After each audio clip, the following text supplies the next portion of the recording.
Hey, what's up, guys? I forgot I was supposed to be recording this, so I just jumped into it, and I've already got the solenoid desoldered. Now, you have to take the barrel off to do this. In some cases not. So, there's a bunch of different barrel types, but I'm not going to go over how to take off every one of them. If you have something specific, you can always email me your questions. But this one had the stock barrel. What you need to know is sometimes with the stock barrel, this will start loosening first, or sometimes the whole thing will, your breech threads will loosen. And if you get this to come off, you can just leave the barrel in there. Yeah, in fact, here we go. This is a good way to show you. Now, the barrel goes through the frame, and you're going to have some kind of shims, more than likely, unless it's a bumblebee, like a factory bumblebee. You're probably not going to have any shims. You might, but probably not. Normally, blackbirds come with these two shims. I sometimes have to make the shims, and I just do it out of, I'll cut off one of these coils of wire, and that's what I'll use. And that has to do with the Magnus Ops barrel seal and how far the barrel breech pushes it out. And so your shims go over your breech, and then the barrel nut with the claw down like that. That's how it goes together. But sometimes you have to do this with this inside the frame, and you never want to really start tightening down on this without having a hopper or a stick magazine valve body connected in there, because you could spin that. Most likely what you would do is you wouldn't necessarily spin it out, but you could get it in there cockeyed enough to where you couldn't get a magazine in there. So that's basically your the setup there: the barrel, the shims, and then your barrel nut. And then we just desoldered it. I'm going to go ahead and use a solder sucker and clean out these, so I'll have nice clean holes that I can resolder.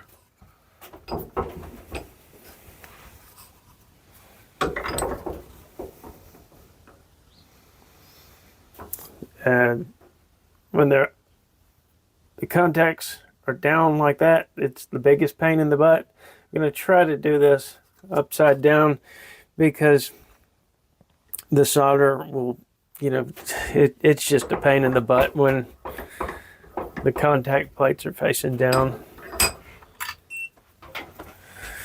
And that's just luck of the draw where the solenoid ends up when you're adjusting it.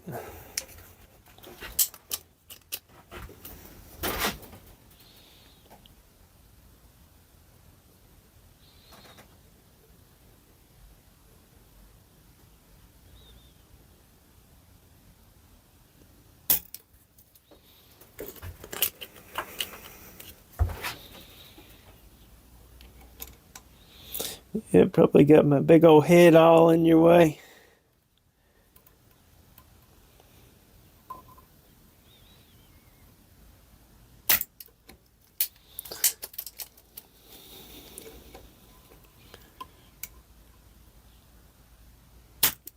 Okay, those are nice and clean now. Ready for our solenoid wires to go back into.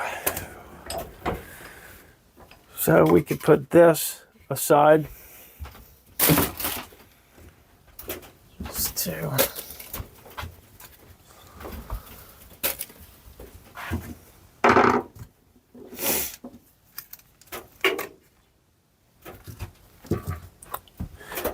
scoot you back a second.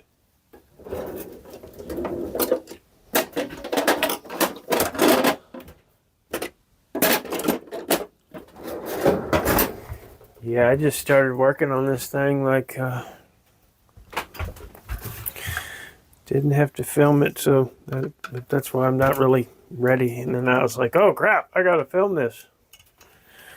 So then at that point it just, you know, instead of getting prepared to do this, it was getting prepared to record.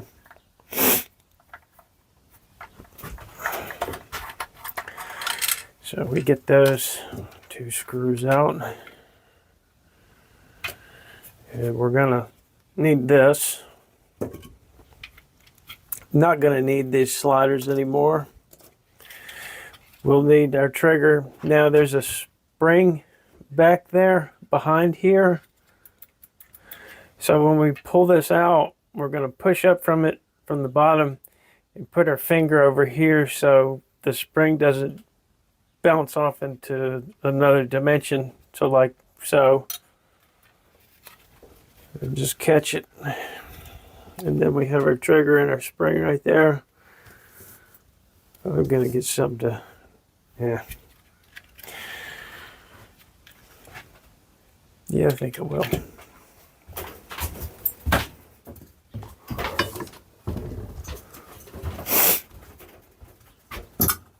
Just something to keep all our little goodies together.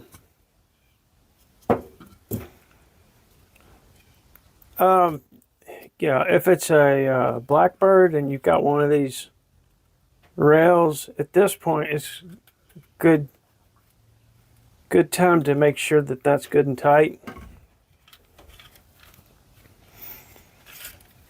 And for getting our board out, we just give it a good tug, and we're replacing this part, so we don't need this anymore. We need to get rid of these tabs. So I'm just going to desolder them and let them fall.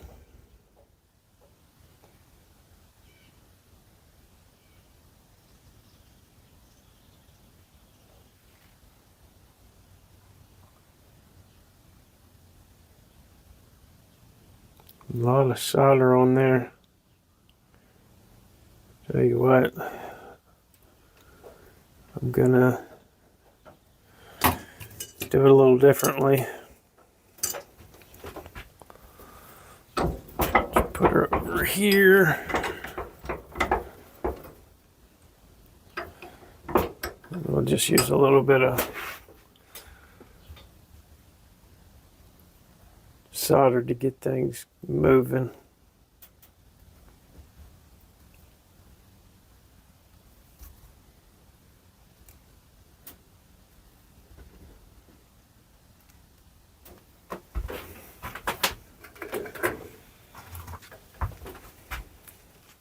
This is one of the early boards, and they're a lot heavier on the solder on these contacts.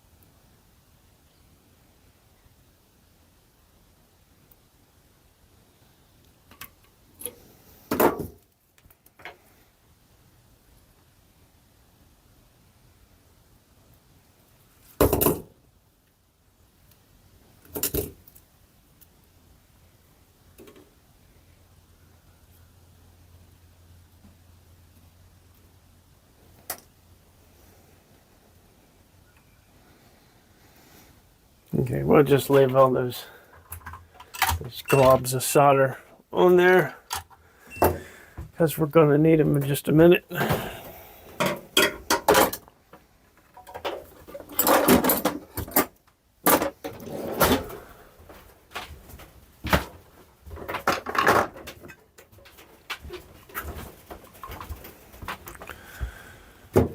Okay.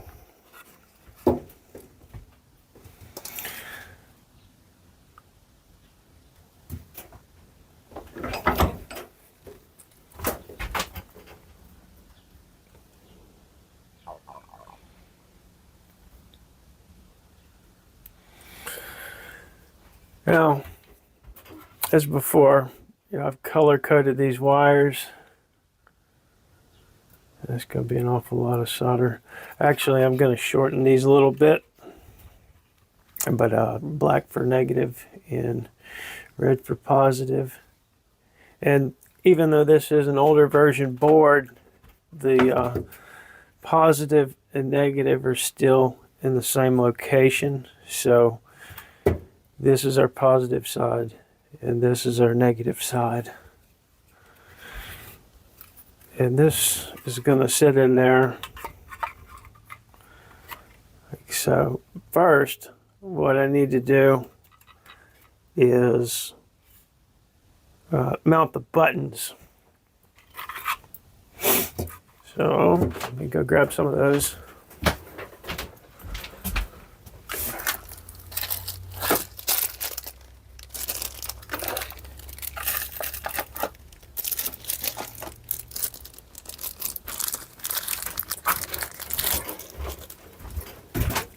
Oops.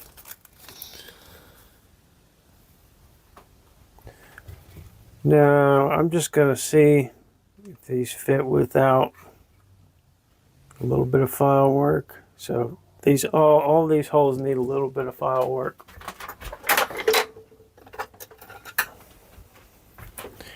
Now with 3D prints and trying to get around a hole, making it by building up horizontal layers vertically, at the top it's going to kind of have your flat spot.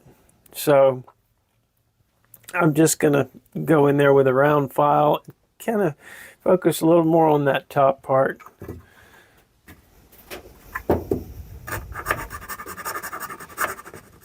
But it's not going to take much.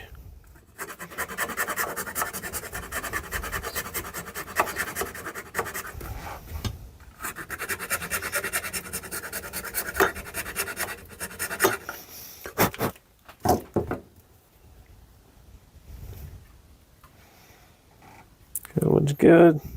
That one's good. That one's good. Now, depending on how, I guess there's a bunch of different ways as far as backing this. I'll just show you how I do it. I use a fiberglass reinforced packaging tape, Scotch packaging tape. And I'm not sure what this is called other than, fiberglass reinforced packing tape. Other tapes will work. I just like this because it's fiberglass reinforced. Now what we want to do with this is on the inside, we want to put a piece of it right there and to give our button something to stick to. So on the inside here, we've got these little bosses that keep the board raised up. You probably can't see them, but they just keep the board raised up off this floor. And that allows for the roughness of the circuit board and those components that are there. And it lets us pass the wire back under it also. So to get the most tape that I can in there, to get the most adhesion, I use one of these contour gauges, contour finders, to get the contours, the contour where those bosses are.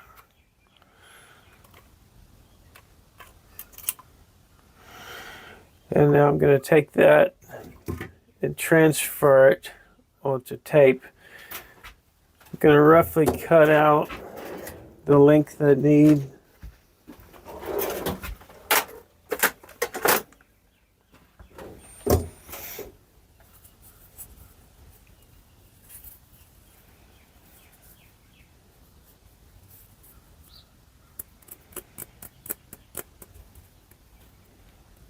I try to only touch one end of this when I'm working with it, because that's going to be the end that I cut off. And I'll need about that much. So this is the end that's going down in there. Now I'm going to stick this on the top of a tote over here.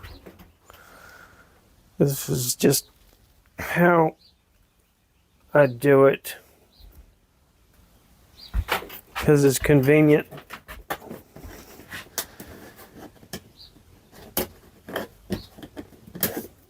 Just remove the ones from the last one I did. Put that bottom edge on there. I'm just over here. I'm getting a little better contour in there. But I'll be right over there.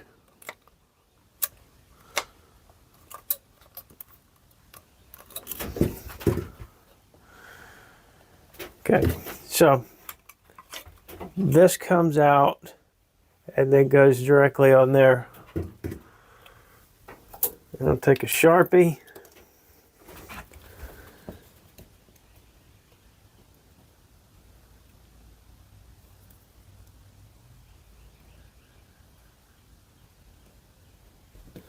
Mark those.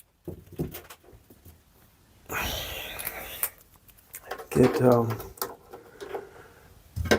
X-Acto knife, something sharp. Never used this one. I hope it's sharp enough.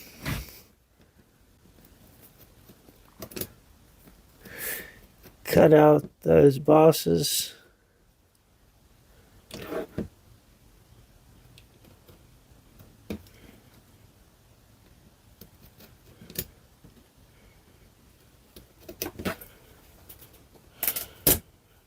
Pull that up. We got our place for E-bosses. Let me spin you around here.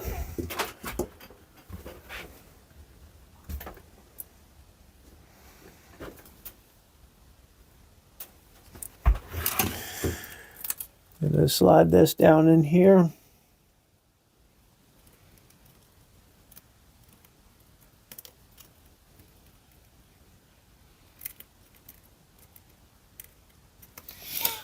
I've got to trim this a little bit.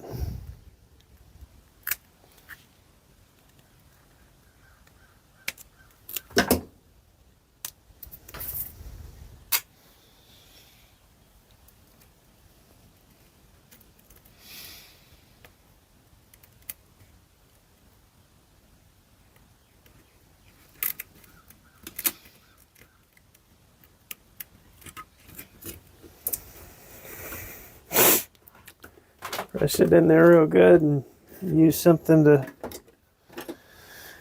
push it in the corner.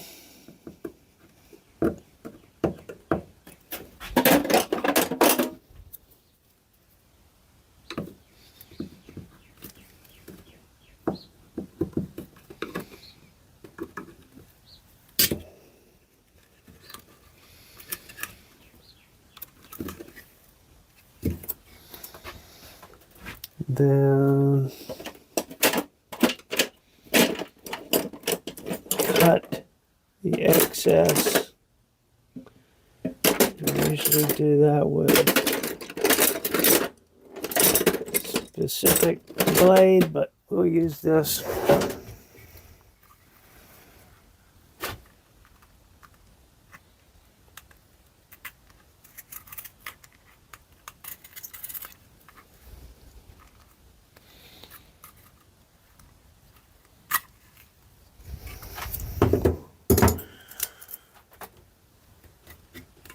Yeah, I'm gonna have to find that X-Acto.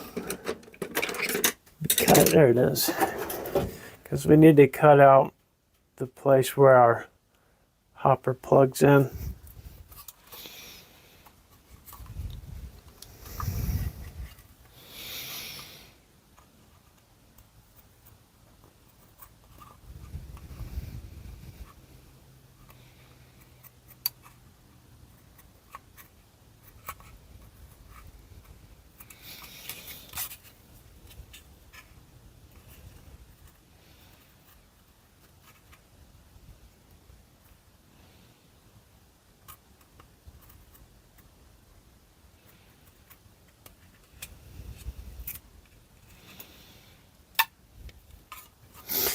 Okay.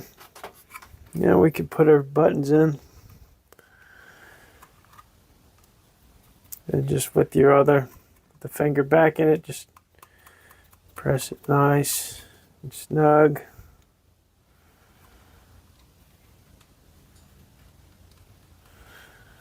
Nice and snug.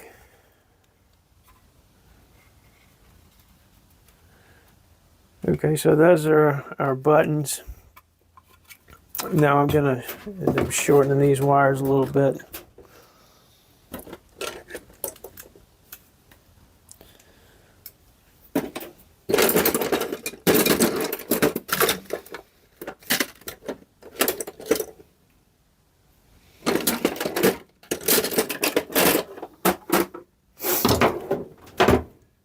Okay, so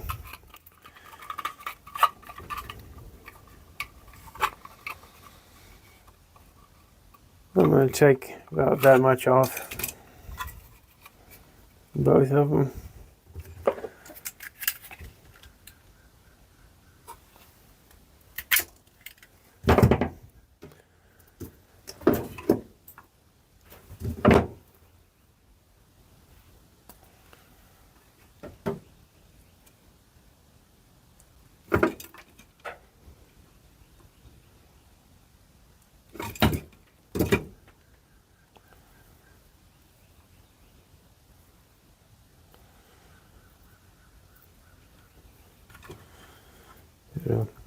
Pretend these.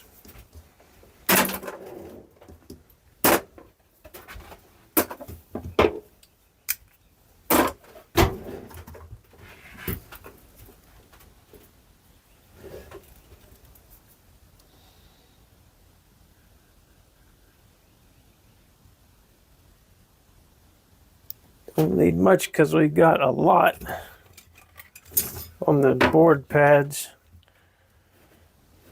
Just bend that over so it's not going to drip on the housing.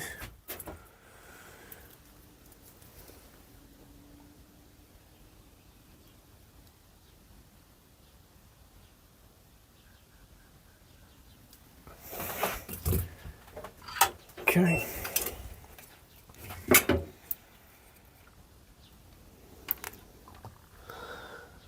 All right.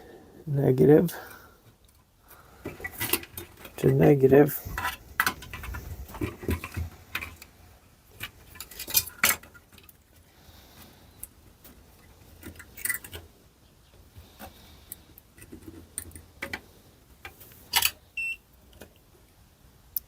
You might have some fancy helping hands or have a different way of doing this. This might be a little too hot.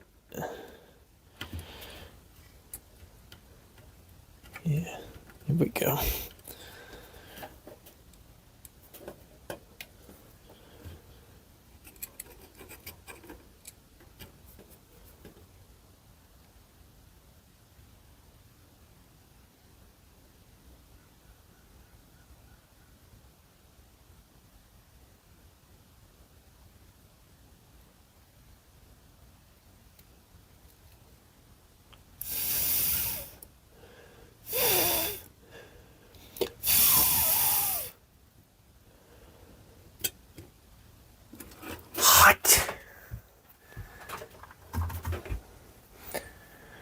Okay.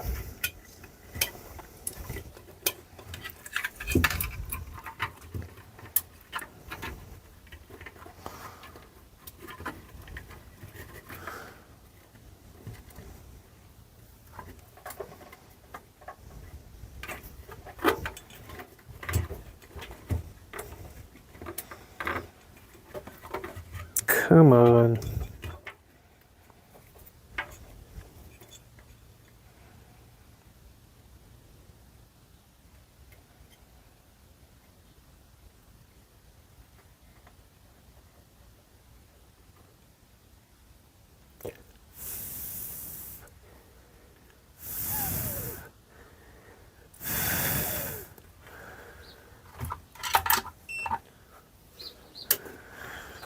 Positive, positive, negative, negative.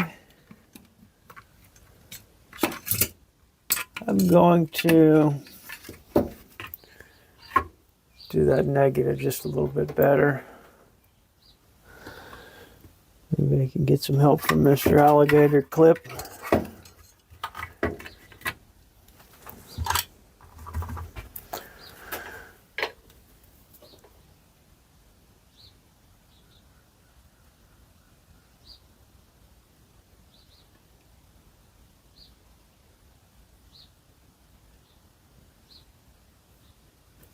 Oh, help to turn this on. There we go.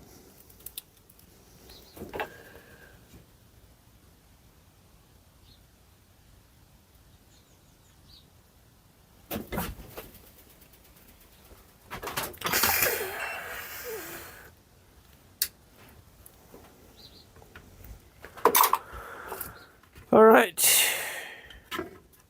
Get our little LED straightened out. Gently work it down in there.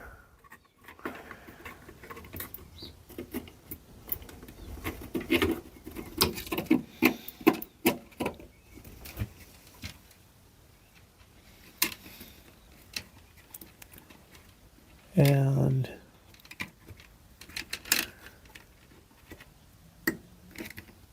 what you're wanting to do is there are two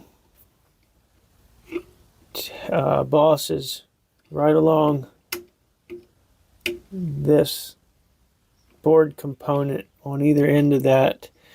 You need to make sure that the board sits on top of those. They fit into a groove. I might have to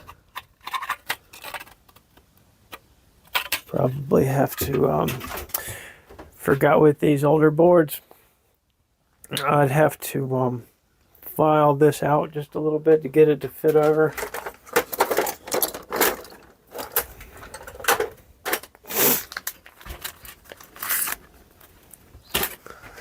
So you're probably not going to have to worry about that if you don't have one of these old boards.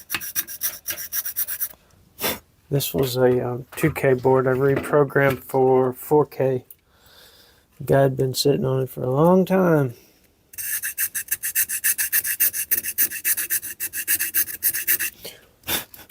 And then he saw this mod, and I just built this for him a couple of weeks ago. Yeah. So now it's back for this.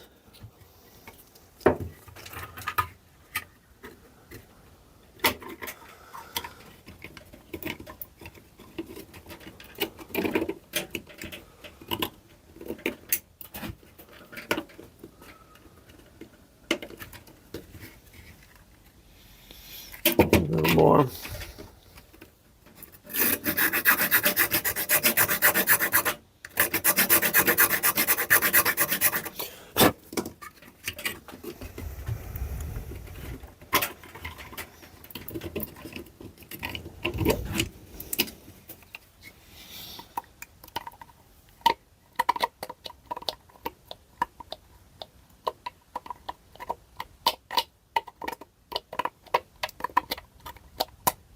There we go. So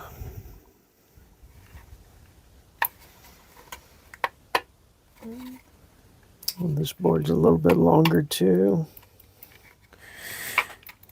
There we go. So yeah, this was a super tight fit right in there. The newer boards, not so much. But that's good. As long as our buttons work.